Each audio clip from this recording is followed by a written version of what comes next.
छोटे बच्चों को सर्दी बुखार जुकाम हो जाने पर गांव के जो पुराने वैद्य या जो आजकल जड़ी बूटी के जानकार हैं वो उसमें सुहागा का यूज किया करते थे। सुहागा का यूज करते ही छोटे बच्चों की खांसी या निमोनिया में बहुत ही आश्चर्यजनक लाभ देखने को मिलता है। तो ऐसे में सुहागा की खेल किस प्रकार करें, उसका यूज किस प्रकार करें, उसकी मात्रा क्या है, या इस सुहागे का उपयोग कौन कौन सी बीमारी में किया जाता है, किन किन लोगों को इस सुहागा का उपयोग नहीं करना चाहिए, आदि बातें इस वीडियो में बताने वाले हैं।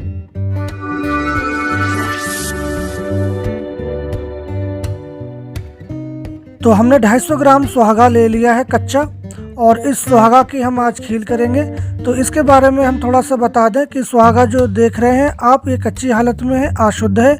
इसका प्रयोग करने से पहले हमें इसको शुद्ध करना पड़ता है।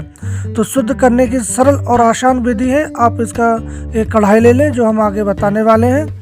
उससे पहले हम इस कच्चे सुहागा के बारे में आपको थोड़ी जानकारी दे दें। ये कच्चा सुहागा एक खनिज तत्व होता है जो नेपाल से कच्ची और अशुद्ध हालत में बहुत बड़ी मात्रा में मंगवाया जाता है। इसमें किसी भी प्रकार की गंध नहीं आती और इसका स्वाद नमकीन होता है। आप देख लें, कुछ नमक की तरह ये दिख रहा है। चुनार लोग इसको सोना बनाने के लिए भी उपयोग में लाते हैं, इसलिए इसको सोने पे सुहागा की कहावत कही गई है। तो इस सुहागा को भी कई नामों से जानते हैं, जैसे कि टंकड़खार, लोहदत्तरी, सोड़पाचक, सौम्या, सुहागी, सुहागा, टंकड़खार, खाकी खार, और इसका लैटिन नाम सोडावाई बोरेक्स है और इसको इंग्लिश में बोरेक्स के नाम से जानते हैं। तो इस सुहागा का उपयोग कई तरह से आप कर सकते हैं, इंटरनली और बाहरी। तो इसका जो उपयोग ज़्यादातर शुद्ध करने के बाद ही किया जाता है, और कई लोग इसको जो है अशुद्ध भी उपयोग करते हैं, जो गलत बात है। अगर आप इस सुहागा का उपयोग अशुद्ध करते हैं तो आपको दस्त, उल्टी या और भी समस्या हो सकती है, क्योंकि इसकी तासीर गर्म होती है। ये छोटे बच्चों के लिए बहुत ही अच्छी औषधि मानी जाती है, जिनको खांसी, बुखार, जुकाम या डिब्बा जैसा रोग हो जाता है। तो ऐसे में इस सुहागा का उपयोग खील बनाकर किया जाता है, जो हम खील बनाने जा रहे हैं। तो इसके हम छोटे टुकड़े कर लेंगे सुहागा को, और उसको थोड़ा सा बारीक करने के बाद एक कढ़ाई लेंगे और उस कढ़ाई में इस सुहागा को हम डाल देंगे। जो चूल्हा है या गैस है उसको हम धीमी आंच पर रख देंगे और उसको चलाते रहेंगे। तो हमारा जो सुहागा है वो धीरे धीरे इसमें बन जाएगा। आप इसको काफ़ी देर लगेगा बनने में, करीब 4 से 5 घंटे लग जाते हैं इसको बनाने में। तब तक हम इसके कुछ फ़ायदे के बारे में बता दें। तो आयुर्वेदिक मतानुसार ये सुहागा गर्म, कटु और कफ और वात का शमन करने वाला होता है। इसको बुखार, निमोनिया, खांसी, कफ, जिन बच्चों के सीने में बहुत गड़ाहट आती है, कफ जम जाता है या सूखी खांसी आती है, ऐसे में इस सुहागे की खील का उपयोग बहुत अच्छा किया जाता है।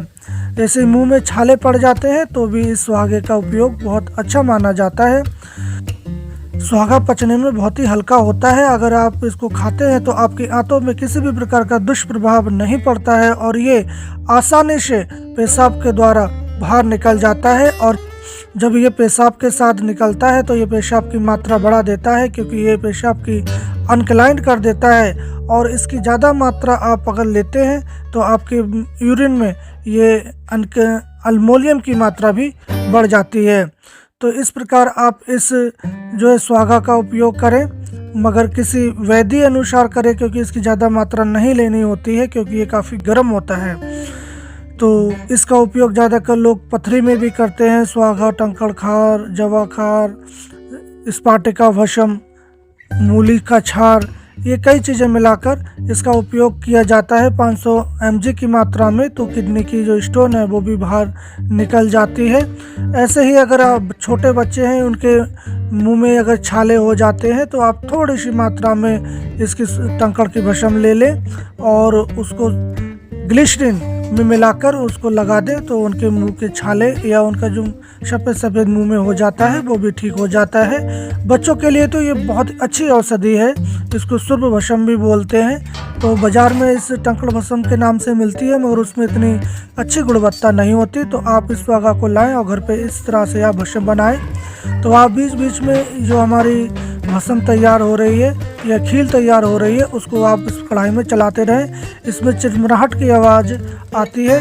जब तक इसके जो फूले हैं, खीले बन रही हैं, तब तक आप इसको चलाते रहें और इसकी जो खीले हैं फोड़ते रहें। और जब तक इस कढ़ाई में चिरमिराहट की आवाज़ आ रही है, तब तक आप इसको पकाते रहें। और ये कैसे तैयार होता है या इसको पूर्णतः कैसे ये बन गया है, उसके बारे में आगे बताएंगे।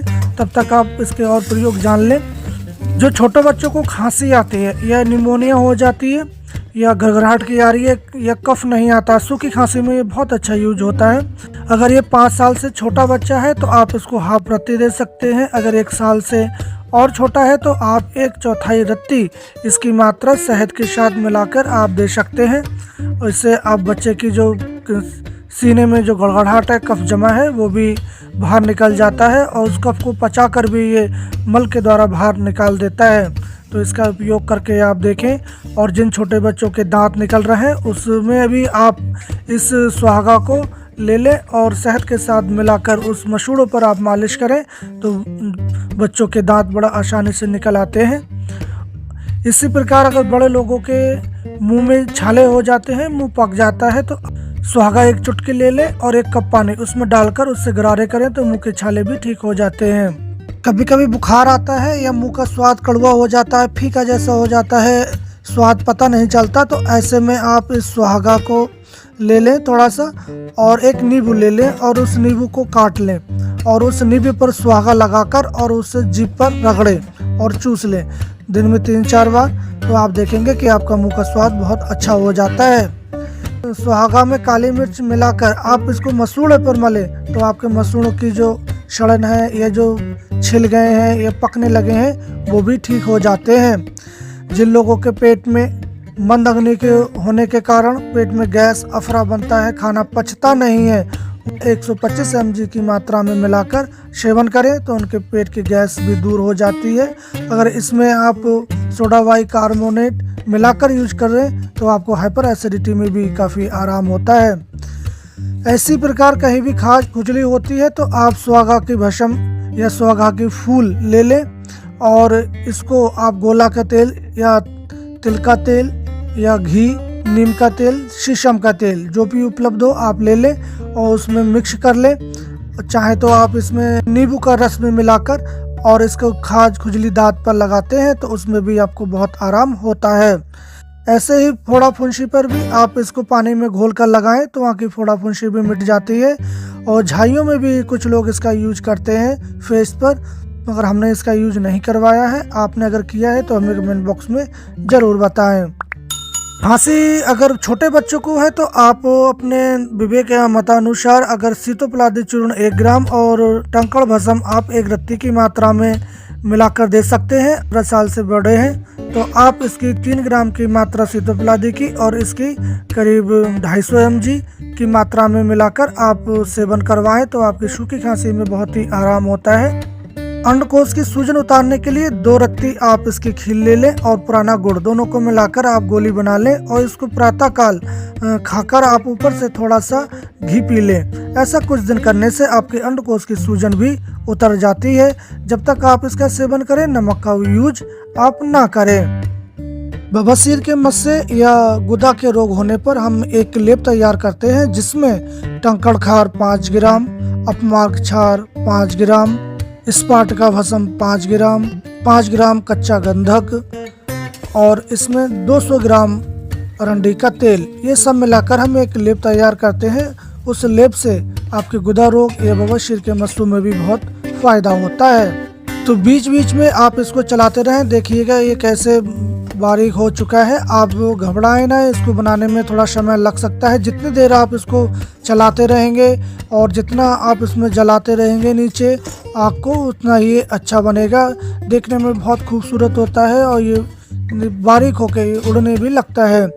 और आप डरिएगा नहीं कि आप सोचें कि इसको ज़्यादा देर हम कढ़ाई में रखेंगे तो ये जल जाएगा, काला हो जाएगा। नहीं, ऐसा कुछ भी नहीं होगा। आप जितने देर इसको चलाते रहेंगे उतना ये सफ़ेद रहेगा, ये जलता नहीं है। कोई चीज़ ऐसी भी है जो जितना आप इसको गर्म करेंगे, जलाएंगे, उतना ये सफ़ेद अच्छा हो जाता है। देखने में बहुत ही अच्छा लगता है, तभी कहते हैं कि सोने पर सुहागा।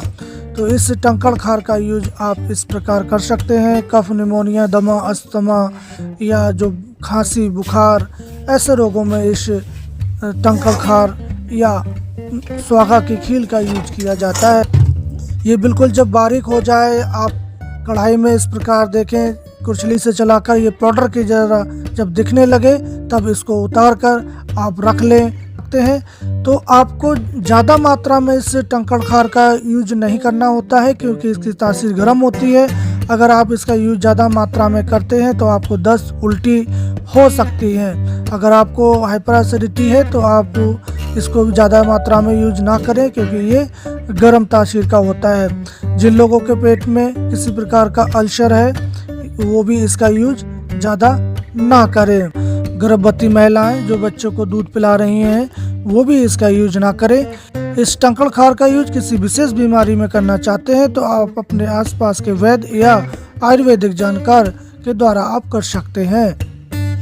तो आज हमने जाना कि हम सुहागा की खील किस प्रकार बनाएं और उसके कौन कौन से फायदे हैं। अगर आपको ये जानकारी यूजफुल लगे तो अपने मित्रों को शेयर करें और इस चैनल को सब्सक्राइब करें, क्योंकि ये चैनल पर जड़ी बूटी आयुर्वेदिक से रिलेटिव ही जानकारी प्रोवाइड की जाती है। तो हम कल फिर मिलेंगे एक नई जानकारी के साथ। तब तक आप स्वस्थ रहें, मस्त रहें। जय हिंद।